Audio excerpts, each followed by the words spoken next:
დააჭრით ფესვებს კარგად.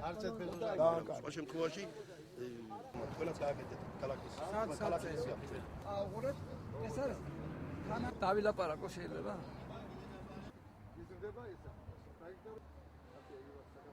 გლეხობას ამის ერთი მოსავალი აქვს ამას თუ მოგხედავენ თავრობა და რამე საფუძვლით დაგვადგება ეს არის როგორც კახეთში არის ყურძენი ისინი მაინც ღვინოს აყენებენ და ტონობით ღვინო აქვს და ამით რა დავაყენოთ ეს ტექნოლოგია არის ნიადაგის მოვლა სცენარის გასვლა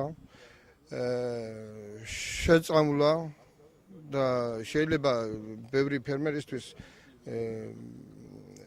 ინფორმირებული იყოს ფერმერი რომ 4ჯერ და 5ჯერ ჭირდებოდეს მაგრამ თუ თვითონ ფერმერი ინფორმირებულია და განსწავლულია შეიძლება ორი შეწამვლითაც მოევლოს და ხარისხიანი სტანდარტული ნაყოფი იქნას მიღებული. მანდარინის მომულა მოყვანის ყველა ტექნოლოგიას გადიან ფერმერები, სწავლობენ სიახლეებს.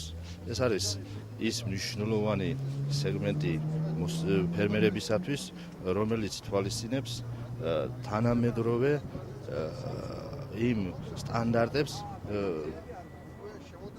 ციტრუსის მომულა მოყვანაში.